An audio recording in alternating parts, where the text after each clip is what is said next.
Uncle Trent has changed. He used to be snobbish, but would never stoop so low as to scheme against his family. But look at him now. He's using every possible means to claim the position as head of the family.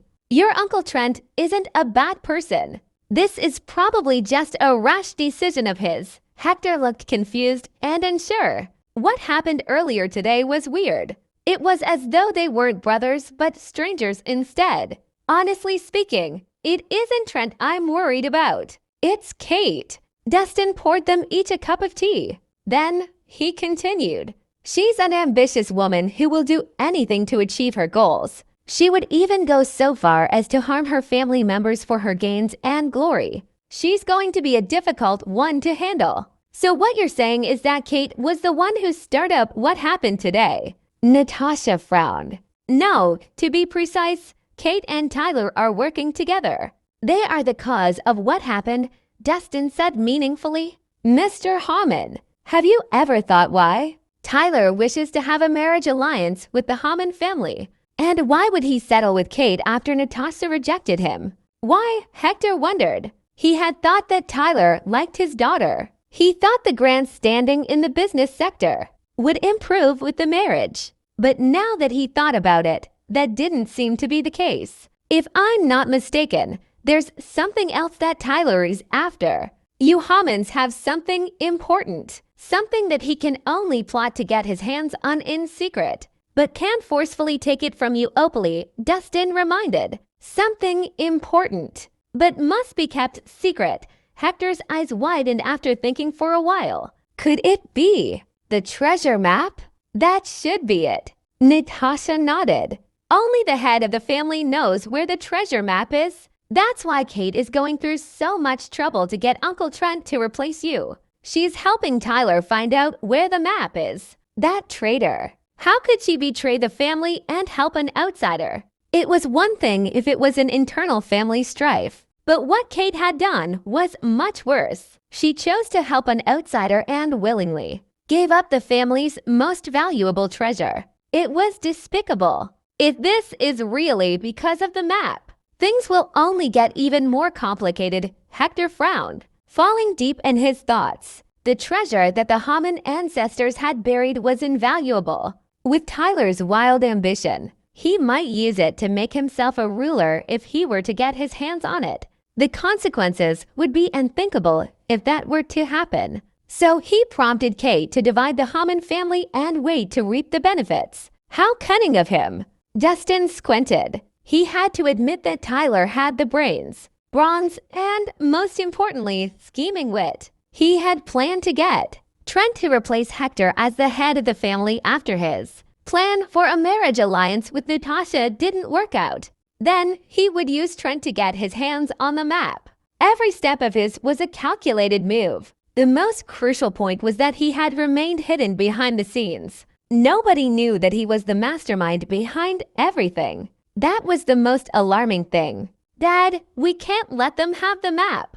The Hammond family is in a mess right now. They don't seem to know right from wrong anymore. To be safe, I plan to start anew, Natasha said with determination. There's nothing wrong with taking precautions. But do you know how hard it will be to start anew? Hector asked seriously. The Hammonds have strived for over 100 years to get where they are now. If Natasha were to start over, it would be tough on her. Don't worry. Dad, I have confidence in succeeding when it comes to business. Natasha was sure of herself. What are your plans? Hector asked. I don't see much potential in Millsburg. I plan to go to Oakvale. I'll make it big there with Immortinal, Natasha declared in high spirits. Oakvale. Hector's brows pinched together. But you don't have any connections in Oakvale. I'm afraid things will be hard for you there.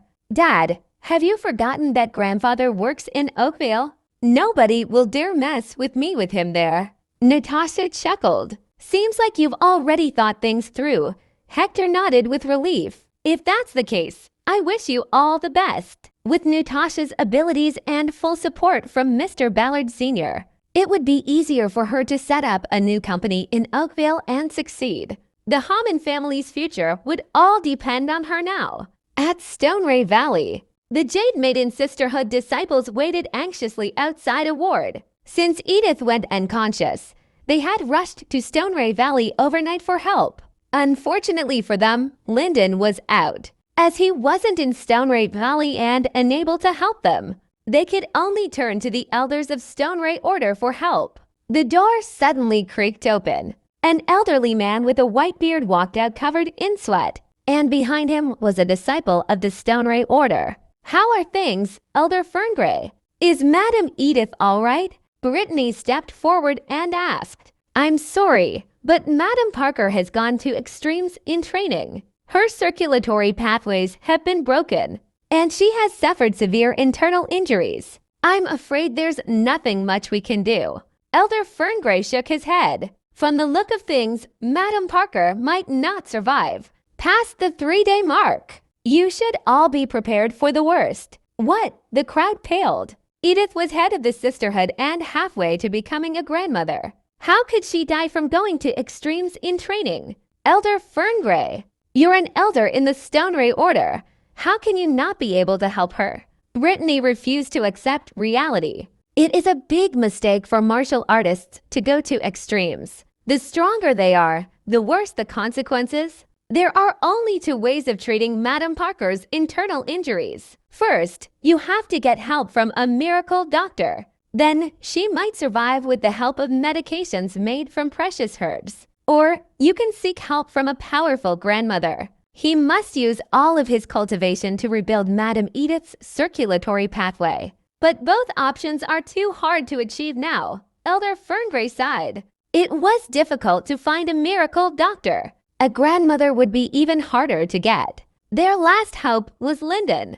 But now that he wasn't in Stoneray Valley, they could do nothing. How can that be? Is there no hope for Madam Edith anymore? Brittany paled and looked dejected. She hadn't mastered the Jade Maiden scripture yet. How was she to inherit Madam Edith's position as leader of the sisterhood? "Everyone, I know a genius miracle doctor. If he's willing to help you, Madam Edith might just have a chance of surviving." The disciple of the Stoneray Order spoke up. "A genius miracle doctor? Who's that?" Brittany's eyes lit up. The other Jade Maiden. Sisterhood disciples also shared expectant looks among themselves. "He's the honorary elder of the Stoneray Order, Dustin Reese." Dustin Reese. All the disciples of the Jade Maiden Sisterhood were stunned. None of them had expected the genius miracle doctor mentioned to be Dustin. And the most important thing was that they had just had a conflict with him not too long ago. It would be awkward to go to him for help now. That Dustin guy, are his medical skills really amazing? Letitia asked with her brows furrowed. He was barely over the age of 20. It was shocking to hear that he was an elder in the Stoneray Order. Of course he's amazing. The disciple of the Stoneray Order nodded. Dr. Watkins personally appointed Elder Reese. He's also the youngest elder in the Stoneray Order. His medical skills are only second to that of Dr. Watkins. The scene where Dustin had cured a paralyzed patient with just a single needle was still vivid in his brain. He was still impressed to this day. Elder Reese might be young, but there's no doubt in his medical skills. He might be able to treat Madam Parker. Elder Ferngray nodded. Does this mean we'll have to lower ourselves and ask him for help? Letitia's face fell. Before they left, she had proudly declared that even if Edith were to die, they would never go to him for help. But it looked like they had no other choice now. "Madam Letitia, don't you worry. Leave this to me." Brittany held her head high.